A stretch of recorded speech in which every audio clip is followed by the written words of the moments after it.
اعوذ باللہ من الشیطان الرجیم بسم اللہ الرحمن الرحیم الحمد للہ رب العالمین وصلی اللہ علی سیدنا محمد وآلہ الطاہرین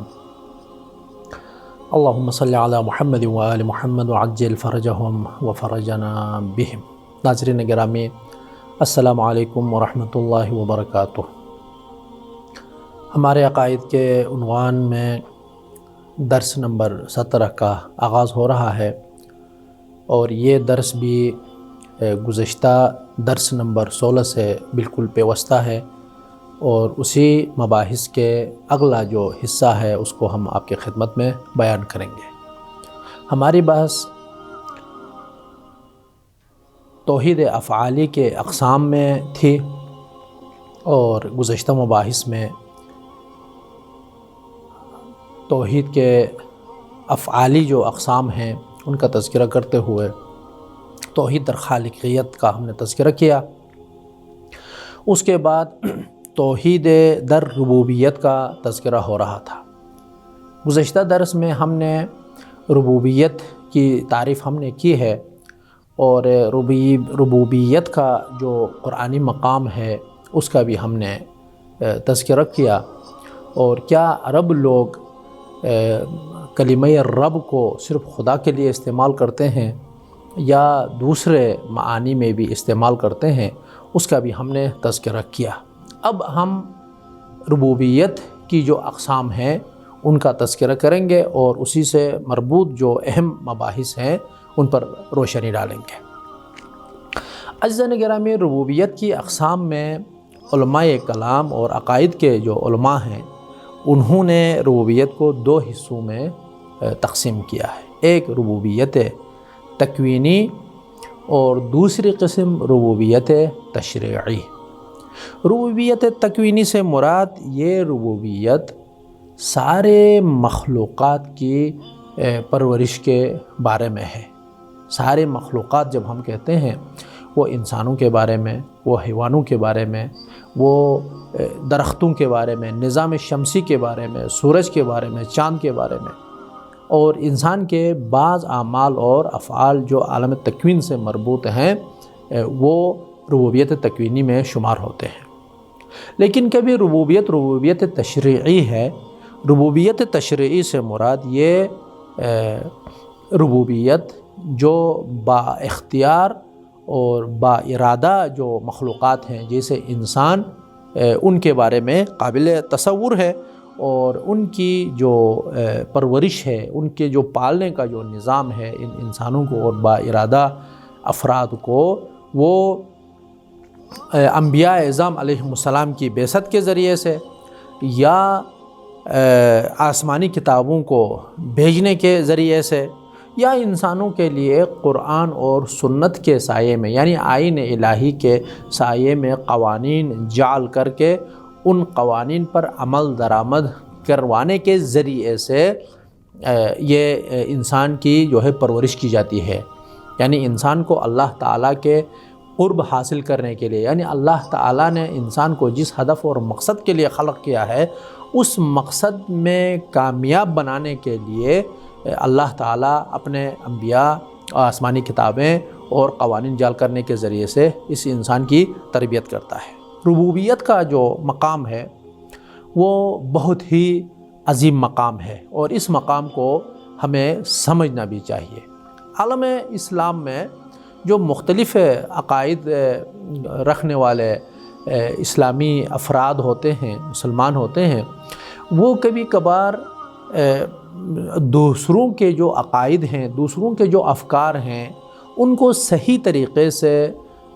مطلب نہ سمجھنے کی وجہ سے، یا ان کے افکار کے بارے میں یا ان کے عقائد کے بارے میں مطالعہ نہ کرنے کی وجہ سے وہ فوراً ہی ان پر کفر اور شرک کا فتویٰ لگا دیتے ہیں۔ کہتے ہیں کہ فلانی کافر ہے، فلانی مشرک ہے، کیوں؟ اس لیے کہ اس کا نظریہ یہ ہے، جبکہ وہ ایسا نظریہ رکھتا ہی نہیں ہے۔ اس لیے جو ہم مسلمان ہیں ہم سب کو چاہیے کہ ہم اپنے عقیدے کے بارے میں بھی، اپنے جو عقائد ہیں قرآن اور سنت کی روشنی میں جو ہم نے عقائد اخذ کیے ہیں، ہمارے علماء نے جن عقائد کو بعنوان مسلمہ عقائد اظہار نظر کیا ہے، ان کو ہمیں سمجھنے کی ضرورت ہے، اس پر ہمیں عمل کرنے کی ضرورت ہے۔ اگر اس سے ہٹ کر از خود اپنے لیے ہم عقائد ڈھونڈ کے لاتے ہیں تو پھر وہ ہو سکتا ہے وہ باطل عقائد ہوں، جو قرآن کے مطابق نہ ہو، جو معصومین علیہ السلام کے فرامین کے مطابق نہ ہو۔ اس لیے ضروری ہے کہ ہم وہ مطلب عقائد کم از کم جس کو سمجھنے میں مطلب انسان کو دشواری حاصل ہوتی ہے، وہ بآسانی نہیں سمجھ سکتا ہے، ان کو سمجھنے کے لیے وقت دینا چاہیے، مطالعہ کرنا چاہیے، علماء سے، اسکالر سے پوچھنا چاہیے، اور دوسروں کے عقائد کے بارے میں بھی ہم مطالعہ کریں۔ واقعاً اگر قرآن کے مخالف اور سنت کے مخالف اگر ان کا کوئی عقیدہ ہے تو اس کو ہمیں نقد کرنا چاہیے، لیکن مطلب جہالت کے ساتھ، یعنی ان کے عقیدے کو جانے بغیر، سمجھے بغیر ان پر کفر کا فتویٰ لگانا، یہ بالکل اسلام اور قرآن کے اصول کے مخالف ہے۔ تو ربوبیت کے حوالے سے اللہ تعالیٰ کی ربوبیت کا اعتقاد اصول دین میں سے ہے، جیسا کہ توحید جس طرح اصول دین میں سے ہے، یہ ربوبیت بھی توحید کے بحث کے اندر پوشیدہ ہے۔ اور جو اس عقیدے کا یعنی ربوبیت الہی کا یا توحید در ربوبیت کا انکار کرے تو وہ پھر وہ ربوبیت الہی کا پھر معتقد نہیں ہوگا، وہ اس کو مشرک کہیں گے یا اس کو کافر کہیں گے یا اس کے کفر کا سبب بنے گا۔ اس لیے جو اصول ہیں ان کو ماننا ضروری ہے۔ علماء کلام فرماتے ہیں کہ انبیاء اعظام علیہم السلام کا جو مشن تھا اور وہ اپنے تبلیغی امور میں جس چیز پر زیادہ بحث کیا کرتے تھے وہ یہی ربوبیت کی بحث تھی، یعنی خالقیت کے بارے میں جتنے اقوام تھے، جتنے قوم اور قبیلے تھے، وہ سب مانتے تھے کہ خالق اللہ تعالیٰ ہی ہے، یعنی اللہ نے خلق کیا ہے۔ جب آپ پوچھیں گے کہ کس نے خلق کیا ہے فلان کو، وہ سب کہیں گے کہ اللہ تعالیٰ نے ہی خلق کیا ہے۔ لَيَقُولُنَّ اللَّهُ، جب آپ پوچھیں گے تو پھر وہ کہیں گے اللہ تعالیٰ نے خلق کیا ہے۔ لیکن خلق کے بعد چلانا، اس نظام کو بنحو احسن چلانے کا جو کام ہے، جس کو ربوبیت اور تدبیر کہتے ہیں، وہ پھر یہاں پر خدا کو نہیں مانتے تھے، مختلف خداؤں کو مانتے تھے۔ اور اسی لیے انبیاء علیہ السلام کا سارا جھگڑا اپنے مخالفین کے ساتھ اسی ربوبیت پر تھا، کیونکہ اکثر لوگ وہ اللہ تعالیٰ کی خالقیت کو مانتے ہوئے ربوبیت میں وہ پھر اپنے اس جو اصل ہے، جو عقیدہ ہے، اس سے وہ بھی پھسل جاتے تھے۔ جیسا کہ فرعون ہے، حضرت موسیٰ علیہ السلام کے زمانے میں فرعون کہتا تھا انا ربکم الاعلی، یعنی آپ کے خدا اور بھی ہوں گے لیکن خداؤں کا خدا میں ہوں، یعنی انا ربکم الاعلی، سب سے بڑا اور بزرگ جو خدا ہے وہ میں ہوں۔ تو بس وہ پھر آسمان اور زمین وغیرہ کا جو خالق ہے وہ خدا ہے، لیکن چلانے والا کہہ رہا ہے کہ میں بھی ہوں۔ اس نے خلقت کا دعویٰ نہیں کیا ہے، صرف چلانے کا، نظام سربراہی کرنے کا، یعنی اس کائنات پر یا اس قوم پر سربراہی کرنے کا وہ دعویٰ کیا ہے۔ یا نمرود ہے، حضرت ابراہیم علیہ السلام کے دور میں وہ کتنا سرکش تھا، اس نے بھی، نمرود نے بھی یہاں پر ربوبیت کا دعویٰ کیا ہے۔ سورہ بقرہ میں آیت نمبر 258 کی طرف ہم رجوع کرتے ہیں اور ہم دیکھتے ہیں کہ یہاں پر اللہ تعالیٰ کیا فرما رہا ہے۔ أَلَمْ تَرَ إِلَى الَّذِي حَاجَّ إِبْرَاهِيمَ فِي رَبِّهِ أَنْ آتَاهُ اللَّهُ الْمُلْكَ إِذْ قَالَ إِبْرَاهِيمُ رَبِّيَ الَّذِي يُحْيِي وَيُمِيتُ قَالَ أَنَا أُحْيِي وَأُمِيتُ قَالَ إِبْرَاهِيمُ فَإِنَّ اللَّهَ يَأْتِي بِالشَّمْسِ مِنَ الْمَشْرِقِ فَأْتِ بِهَا مِنَ الْمَغْرِبِ فَبُهِتَ الَّذِي كَفَرَ۔ اب اس آیت میں اللہ تعالیٰ ارشاد فرما رہا ہے کہ أَلَمْ تَرَ إِلَى الَّذِي حَاجَّ إِلَى إِبْرَاهِيمَ، کیا تو نے اس حال پر نظر نہیں کی، کیا تو نے نہیں دیکھا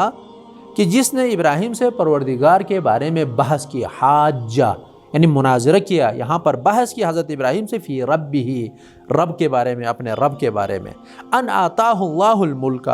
اللہ نے اس کو ملک دیا ہے، بادشاہت دی ہے، بادشاہی دی ہے۔ اذ قال ابراہیم ربی الذی یحیی ویمیت، کیونکہ وہ بادشاہت اور خدائی کا در واقع دعویٰ کر رہا تھا، ادعا کر رہا تھا،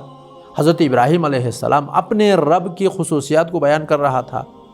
پھر حضرت ابراہیم علیہ السلام نے فرمایا کہ ربی الذی یحیی و یمیت، میرا رب وہ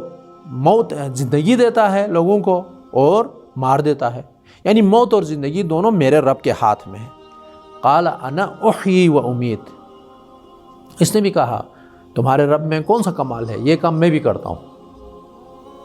انا احیی و امیت، میں بھی مار دیتا ہوں اور زندہ کر دیتا ہوں۔ یہاں پر کیا کیا اس نے، یعنی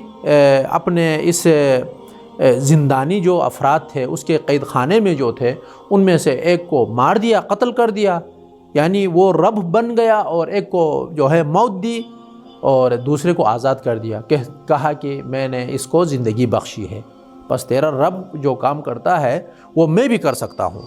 تو پھر حضرت ابراہیم علیہ السلام نے فرمایا کہ قال ابراہیم فإن اللہ یاتی بالشمس من المشرق، میرا رب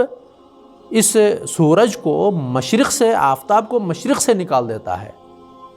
فأتی بہا من المغرب، تم اب مغرب سے لے آؤ۔ اگر سورج جو خدائی کا جو کام ہے، خدا کا جو کام ہے، اگر وہ تم کر سکتے ہو تو آ جاؤ، ابھی مغرب سے سورج کو، آفتاب کو نکال دو۔ فبہت الذی کفر، یعنی جس نے کفر اختیار تھا، جو کافر تھا، وہ یہاں پر حیران ہو گیا، اب سورج کو مغرب سے یہ کیسے نکال دیتا۔ واللہ لا یہدی القوم الظالمین، اور اللہ تعالیٰ ظالم قوم کی جو ہے ہدایت کبھی بھی نہیں کرتا۔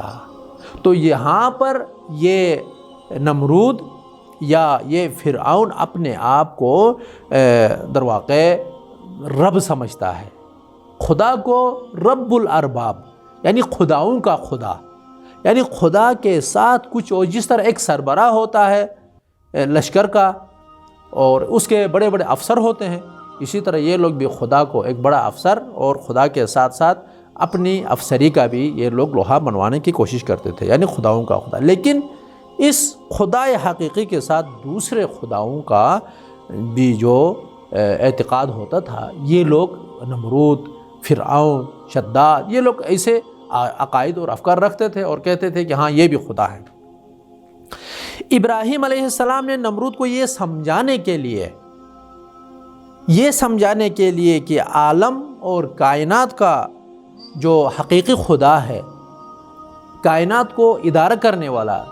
کائنات کو چلانے والا جو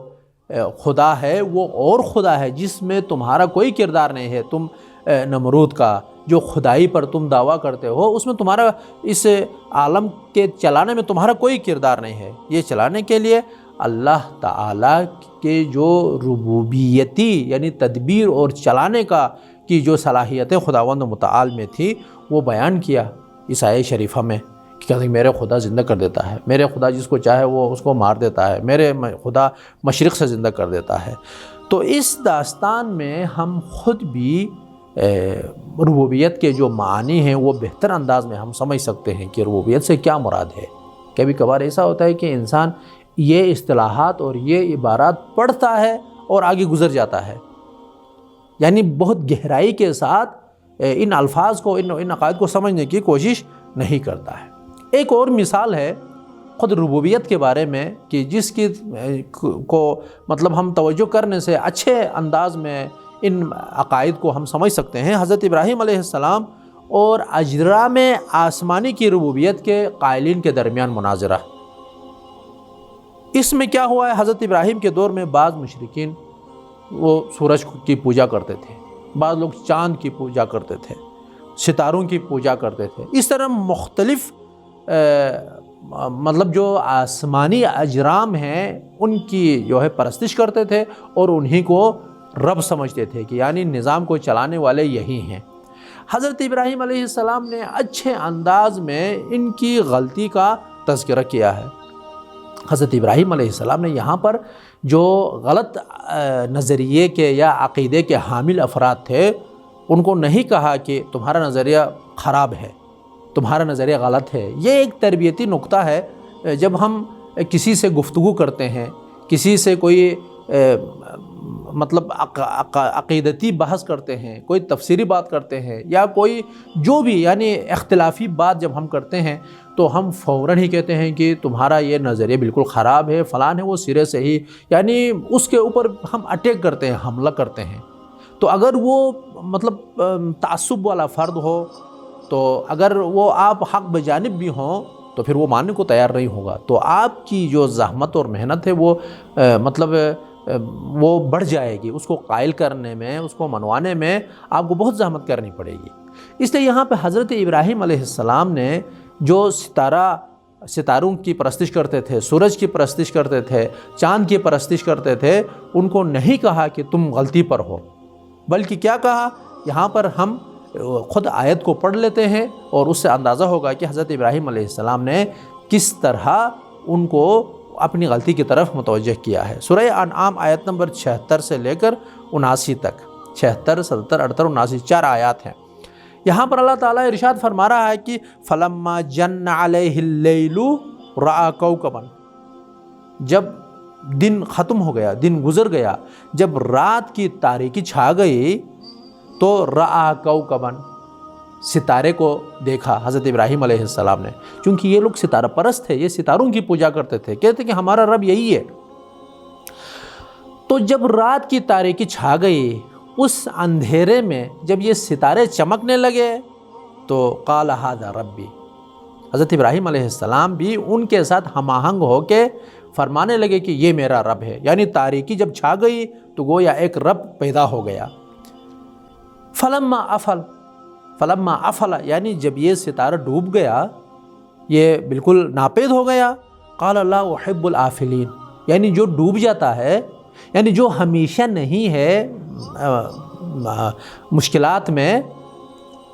اس کو میں پسند نہیں کرتا، یعنی کہتے ہیں میں پسند نہیں کرتا، نہیں کہتا تم غلطی پر ہو، تمہارا عقیدہ ہی خراب ہے، نہیں، ایسا نہیں کہتا، میں اس چیز کو پسند نہیں کرتا۔ اگر میرا رب ہے